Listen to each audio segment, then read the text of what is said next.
all across America and around the world. This is Veterans Radio. This is Veterans Radio. Welcome to Veterans Radio. I am Jim Fausone. I'm the officer of the deck today. We've got some great programs for you. I think you'll find very interesting. We always want to remind you can find more about Veterans Radio at its Facebook site or at the web. Veteransradio.org is our new URL, veteransradio.org, where we're on the web 24/7. You can find a lot of our podcasts there as well. We post new ones every Tuesday, so you can get a new story, a new interview, something you didn't know before by going to veteransradio.org. And before we get started, we want to thank our sponsors. First up, we want to thank National Veteran Business Development Council, nvbdc.org. It was established to certify both service-disabled and veteran-owned businesses. You'll find out how they can help your business by going to nvbdc.org. We want to thank Legal Help for Veterans. Legal Help for Veterans fights for veterans' disability rights all across the nation. You can reach them at 800-693-4800 or on the web at legalhelpforveterans.com. We want to welcome to Veterans Radio today two veterans themselves. We're going to talk about a book that's coming out here in May of 2024 called Send Me, The True Story of a Mother at War. And we were fortunate to talk to her husband, Joe Kent. Joe, welcome to Veterans Radio. Thanks so much for having me. Great to be here. And Marty Skovlund, Jr., who is the editor-in-chief of Task and Purpose, and probably the guy who put pen to paper here. He's a former Army Ranger, which surprises me he could put pen to paper, but maybe it's all that time he was a experienced conflict reporter and working at Task and Purpose. Marty, welcome to Veterans Radio. Thanks for having me on. And I'll jump right off and say, I'll give Joe a lot of credit here. He put a lot of pen to paper as well to make this book what it was. So holy cow! You mean a guy who spent 20 years as an Army Ranger and a Green Beret has editorial and writing skills? Way to go, Joe! Lots of repetition there when I was working on the intel side, but that was definitely a challenging skill for me to learn while I was in the military. Normally, when I'm talking to the Marine writers, they always start. Well, my first draft was with crayons. So you get a little bit of that. So this is an amazing story of an amazing woman, Shannon Kent, who grew up in New York. Her dad was a state trooper. Her mom was a teacher. Early on, she demonstrated linguistic abilities. Tell me a little bit about the early years and why Shannon decided, hey, I'm going to join the Navy. Well, 9/11 was the big catalyst. I mean, she had thought about joining the military before. She was very interested in, the world beyond her small town in New York State. She wanted to, eventually join the Foreign Service and the State Department, something along those lines. She taught herself French and Spanish as a kid, so she knew that she could learn languages. But then after 9/11, like you said, her father and her uncle also was a New York City firefighter. So they were both ground zero first responders. So once 9/11 happened, Shannon knew exactly what she needed to do, and she felt called to serve. So she found the first recruiter who would listen to her, and that was actually a Navy recruiter. So she went to all the different services and said, hey, I can learn Arabic. The towers just got knocked down by people from the Middle East. I can learn that language. I guess the Army and the Marines gave her the runaround and said, hey, you scored really high. We want to teach you Russian or Chinese. And the Navy was the first one who said, like, you want to learn Arabic? Okay, sure. Yeah, sign right here, young lady. Well, and a lot of these stories, you get recruited just sort of that way. It wasn't maybe exactly what you were thinking. Her brother was a Marine, I believe. So her and her brother, actually, right after 9/11, her brother's about a year younger than her. They both went and found recruiters. And Mike knew that he wanted to be a Marine because the Marines have probably the best recruiting propaganda out there. So Mike had his mind made up. He joined the Marines, and Shannon settled on the Navy. But they actually both, because of their father and their uncle, went out and sought out recruiters right after 9/11, like so many warriors of our generation. Joe, you went into the Army, ultimately became a Green Beret. You've also done a number of other classified special op units. What compelled you to join?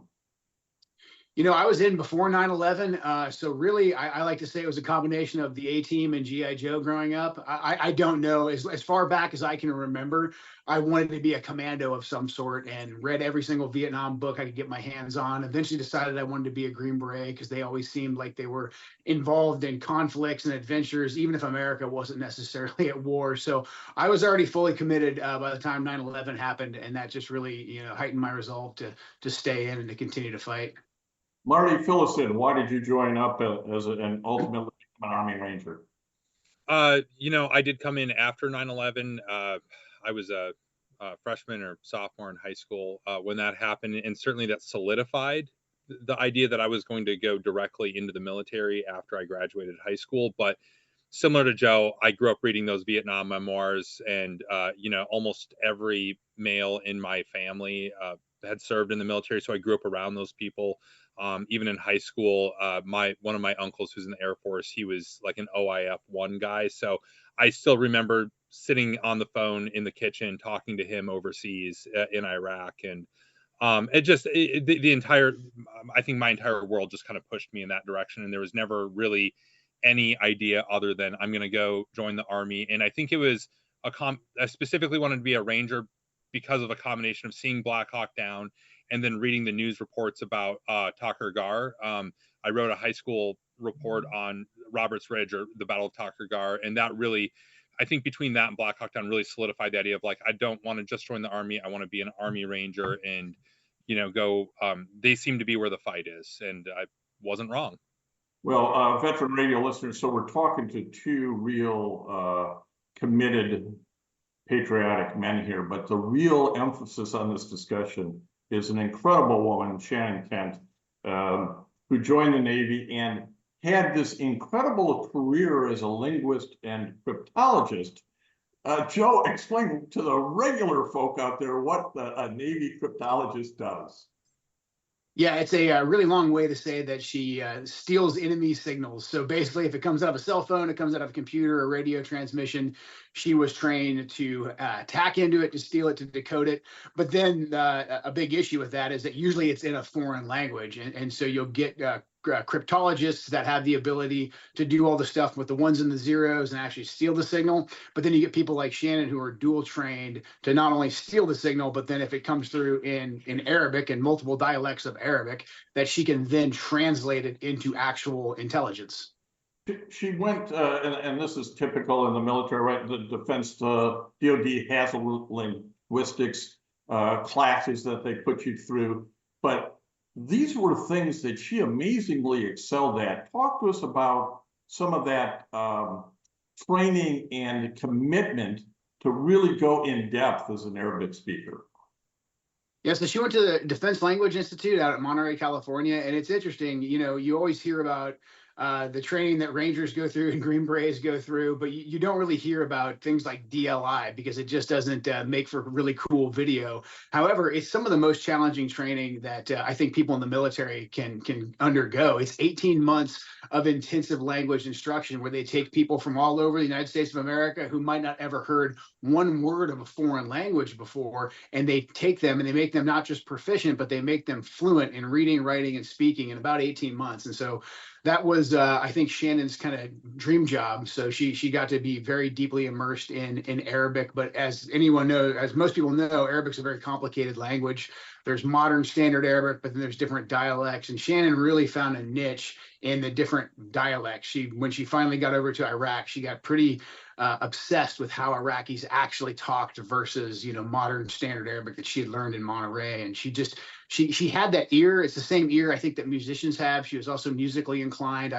Green Berets, we have to learn language as well.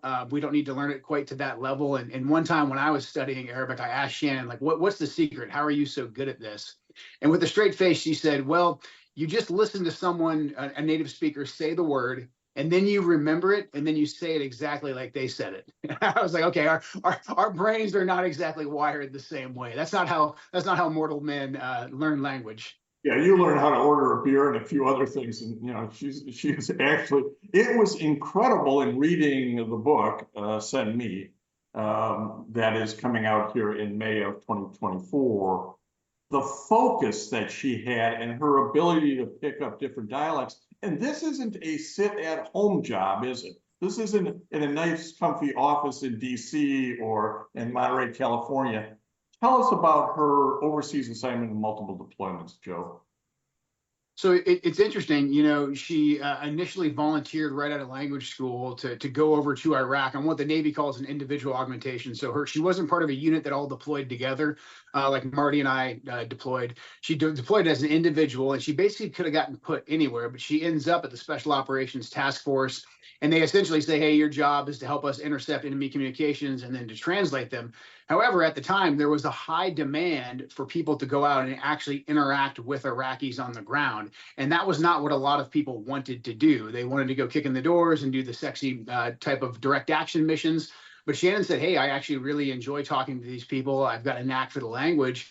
And so because of that ability to go out and talk with actual Iraqis and collect human intelligence, she got put right on the front lines, and a SEAL team eventually put her with them as a part of their element to actually help them go out and track down bad guys. So really, I mean, Shannon's career is just a story of her volunteering to be at the tip of the spear and then proving her worth, usually based on her ability to understand the language, but then also to really understand the human factor. And because she got so good at human intelligence, she really became quite the threat, because usually human intelligence collectors are separate from signals intelligence collectors that sometimes are even separated from linguists.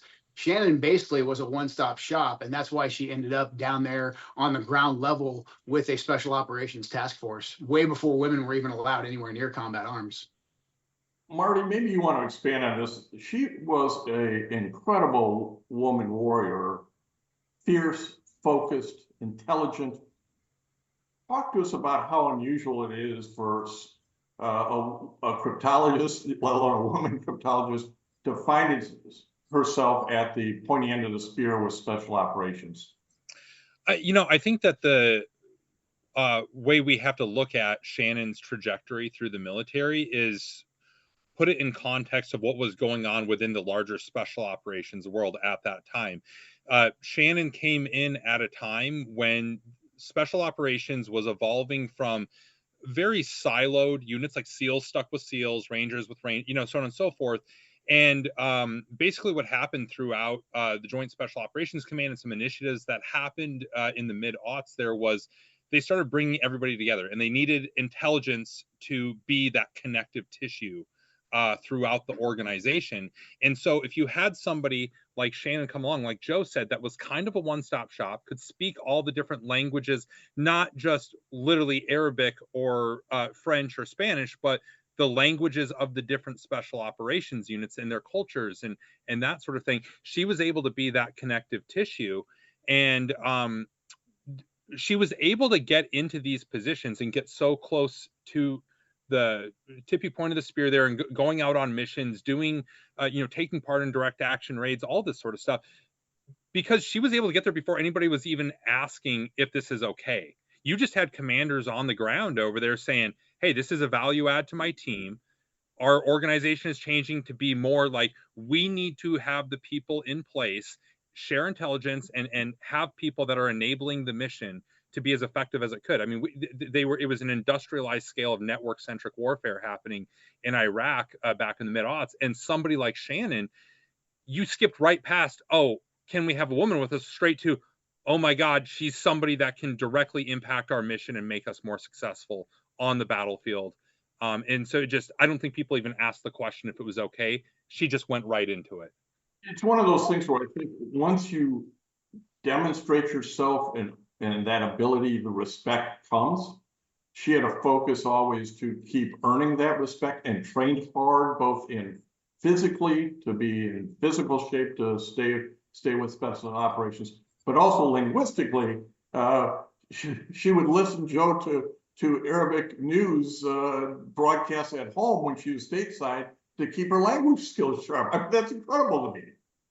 And, you know, the Yeah, I mean, physical side is really interesting in that a lot of times Joe and I have probably worked with a lot of guys and gals that come on as enablers or support. And, you know, there's questions on whether they can keep up, right? From a physical perspective. And Shannon was one of those people, from what I understand, there was never any question on whether she could keep up. And in fact, helped out a lot of folks as far as that, making them better runners, better at swimming, better at some of these things that she was, you know, physically gifted in. So it's not like she was just a great intel analyst or a great human intel collector or a great linguist. She had all the physical attributes that you expect out of somebody that's working at the highest levels of special operations. The other thing that I think is important to get across here is something that I read. Joe, you first met Shannon, I think in like 2007, I think it was. And she was all business, no flirtation. She was there for the mission and focused on the mission, if I'm reading this right. And I'm trying to find the date, but it took you a while. You ended up bumping into each other stateside somewhere along the line before anything else happened. But the importance of having respect and being all business is one of those messages that I think is important for some people to hear, and it probably impressed you as well. Yeah, it really did. I mean, she was all business despite my best efforts. I should caveat that. She was professional. I probably was a little bit less professional.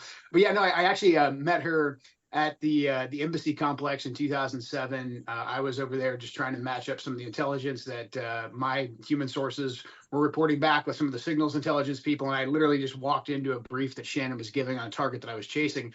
And I was really impressed, not, you know, obviously by how she looked, but also the fact that she really knew her stuff. And she was, I would say, doing much more common sense analysis than usually I would find at an intelligence-centric organization like she was working in at the time. And I actually met her about a week or two. We figured this out years later. I met her a week or two before the SEAL team brought her down to where the teams were deploying every night, going after bad guys.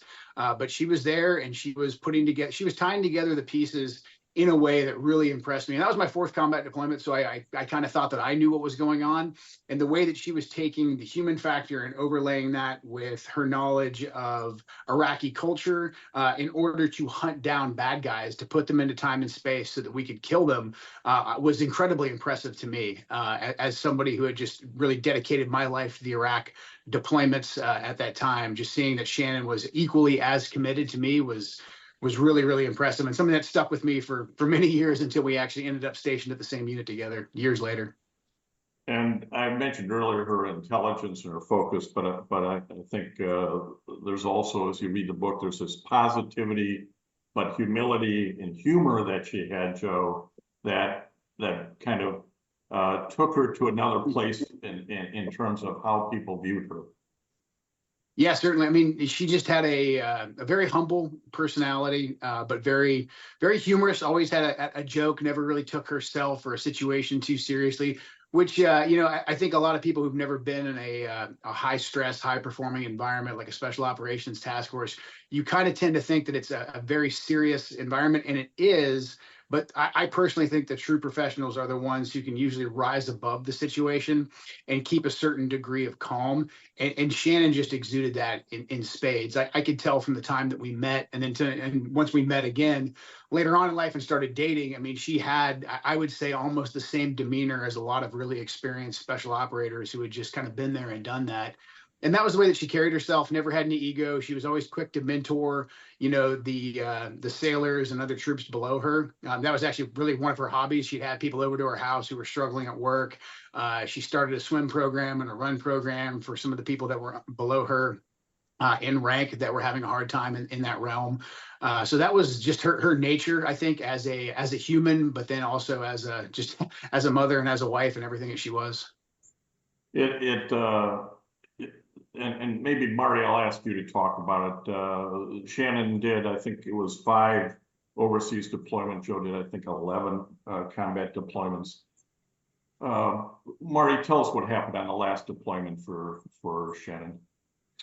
Yeah, so I really think the way that I look at her different deployments, her 5th deployment was really the pinnacle of her professional career as far as what she was doing. I think she was at the very highest level doing things that so few people can or will do in a very dynamic environment. I mean, Syria in 2019 was kind of unlike anything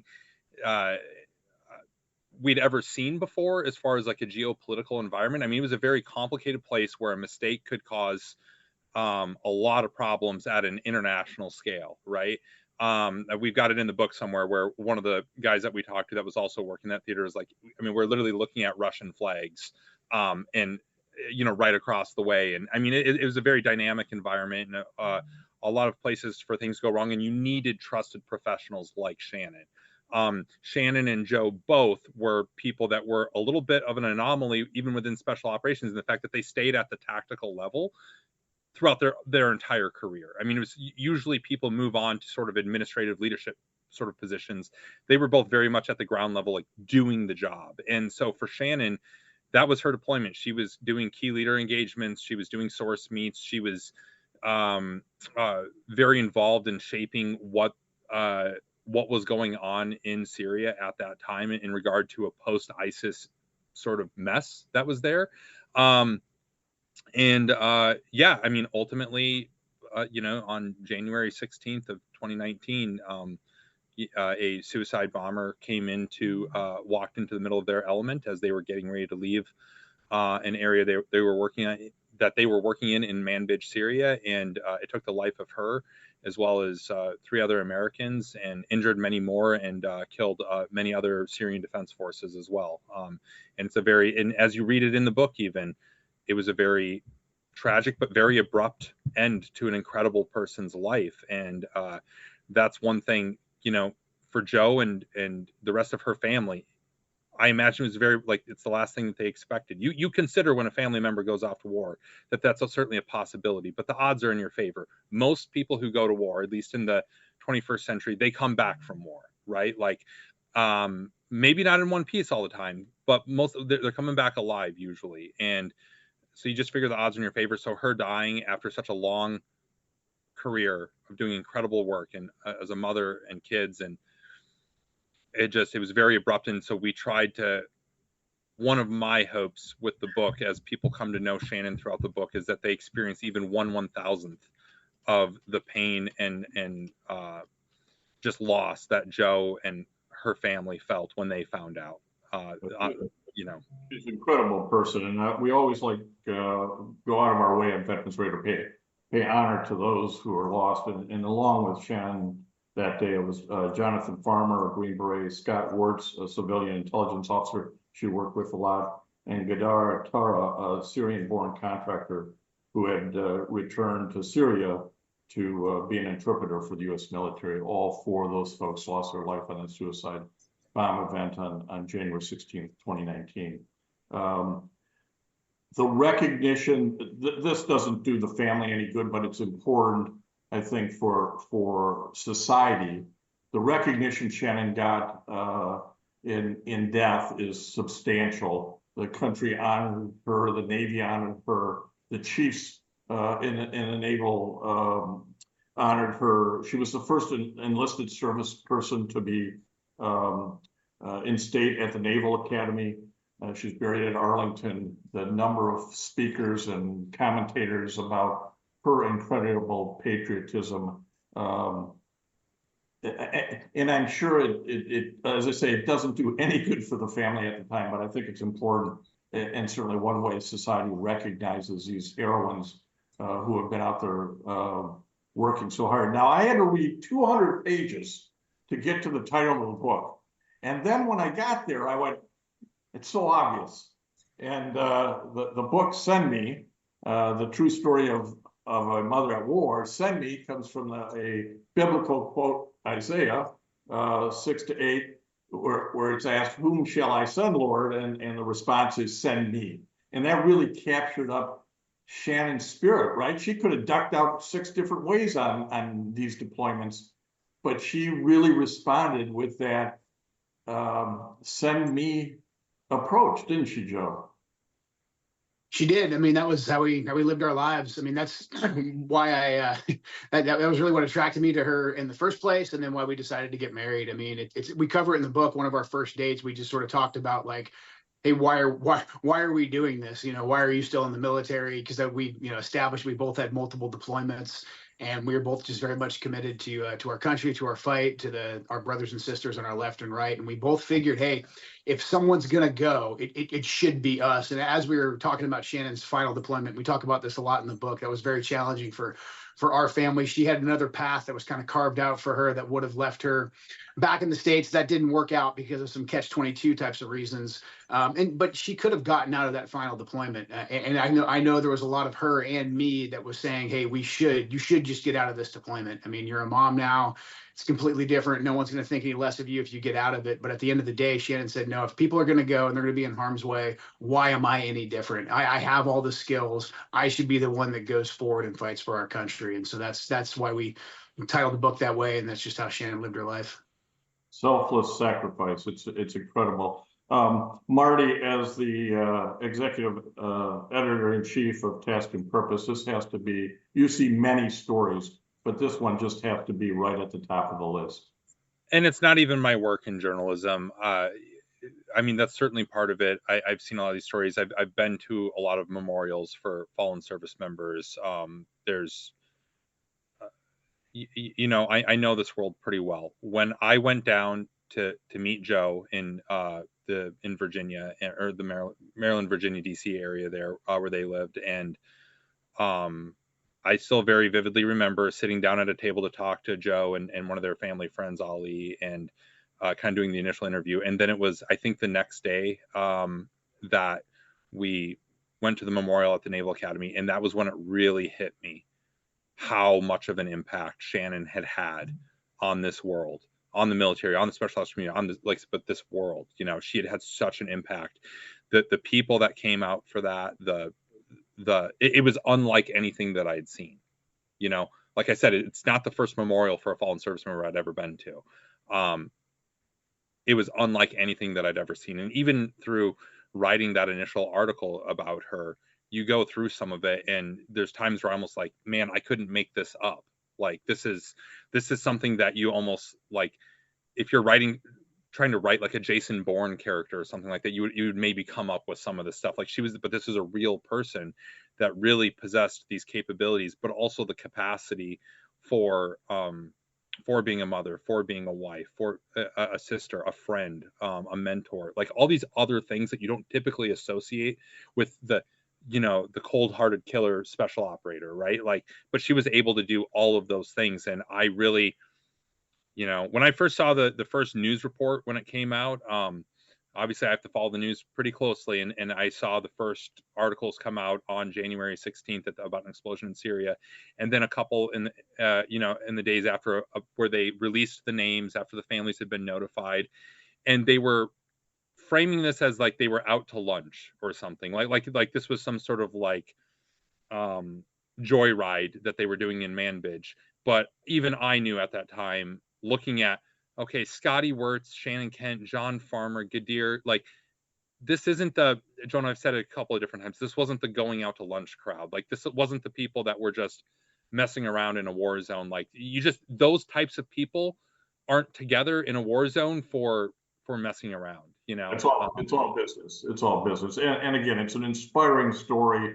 I hope many young women pick this up and read it and are inspired by Shannon's focus, dedication, intelligence, positivity, humility, all of those things which come through in the book. Send me. Gentlemen, if you've got a few more minutes, I'd like to go to the third area that I want to talk about it, but it's totally up to you. If you don't have time, I understand. No, I'm good. Yeah. Yep. This is sort of above and beyond the book, if you will, but it comes out through the book, and I think it's an important message for the civilian community to understand. And Joe, you really lived it here with Shannon, and that's the importance of family.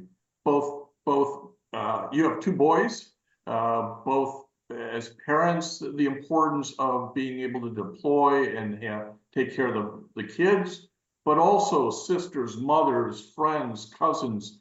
Talk to us a little bit about the importance of family for those who are deploying.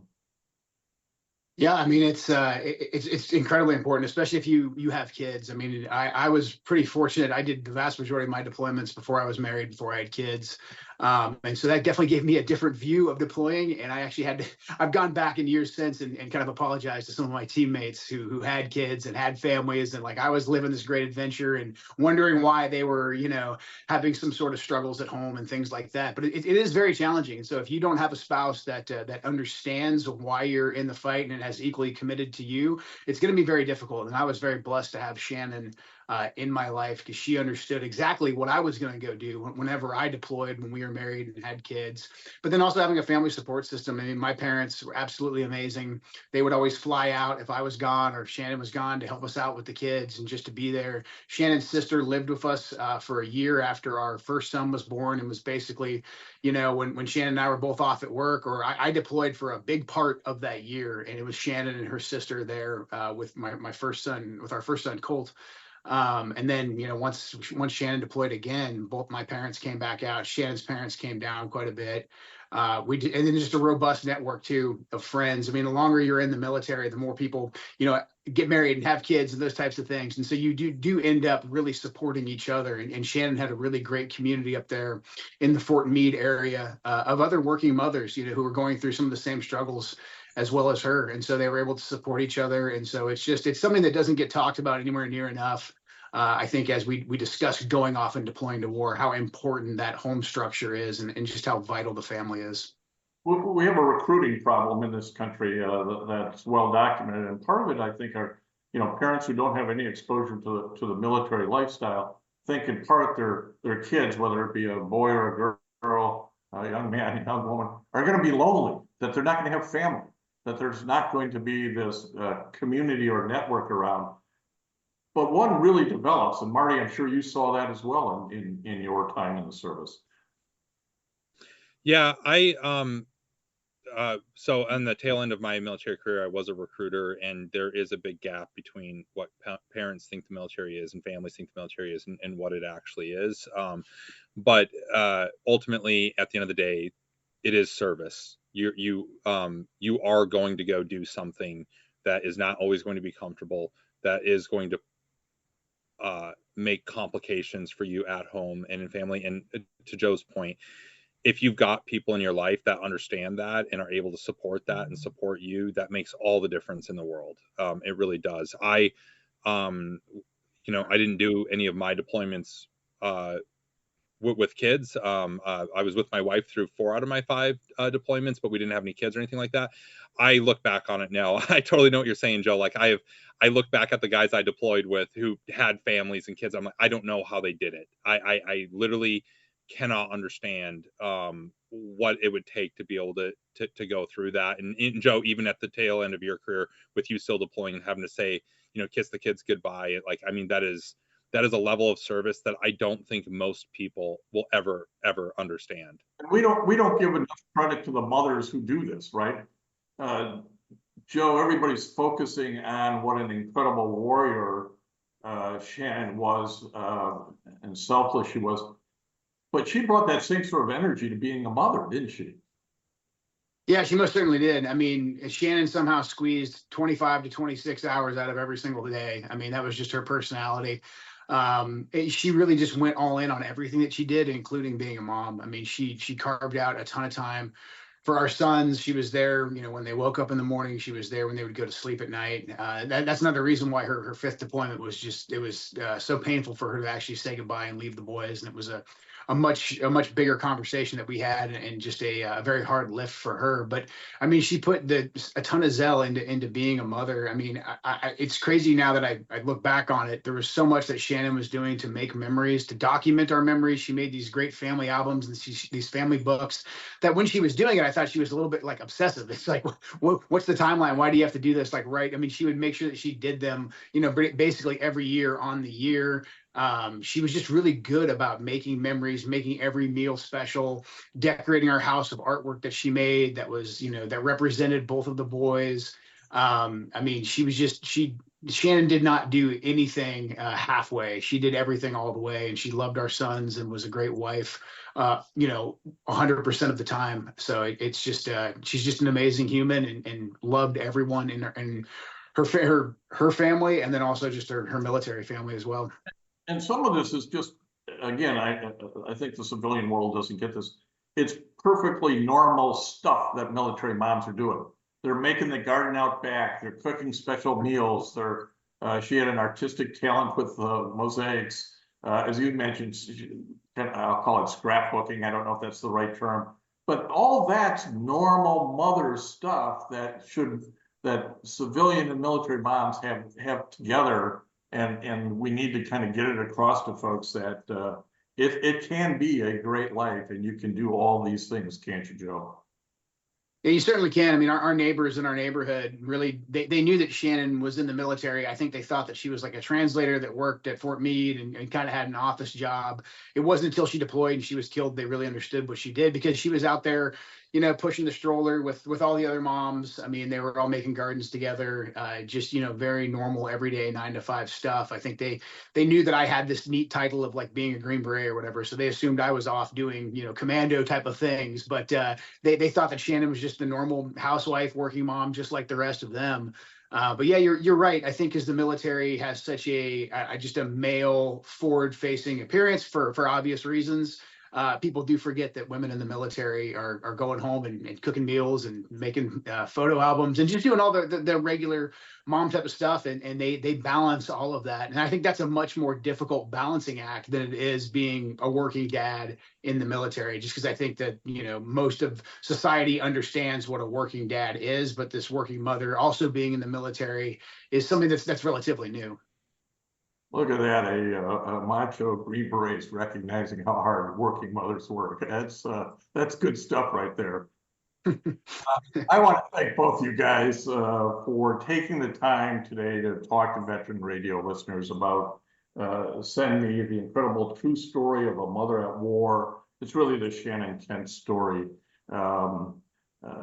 told extremely well. This is one everybody should read. And Marty and Joe, thank you for the time today. Absolutely. Thanks for having us. Yeah. Love. And I want to thank everybody for listening to Veterans Radio today. I am Jim Fausone. It's been a pleasure to be your host. I'm a veterans disability lawyer at Legal Help for Veterans, and you can reach us at 800-693-4800 or legalhelpforveterans.com on the web. You can follow Veterans Radio on Facebook and listen to its podcasts and internet radio shows by visiting us at veteransradio.org. That's veteransradio.org. And until next time, you are dismissed. If you have a VA claim denied by the Board of Veterans' Appeals, contact Legal Help for Veterans at 1-800-693-4800. They're experts in handling cases before the U.S. Court of Appeals for Veterans Claims. Their number again, 1-800-693-4800. We again want to thank our national sponsors, the National Veterans Business Development Council, NVBDC.org, VA Ann Arbor Health Care System, the Vietnam Veterans of America Charles S. Kettles Chapter, Ann Arbor, Michigan, VFW Graf O'Hara Post 423 in Ann Arbor, and the American Legion Press Corn Post 46, also in Ann Arbor. We appreciate all your support. You can go to veteransradio.net, click on the sponsor level, and continue to support keeping Veterans Radio on the air. And until next time, you are dismissed.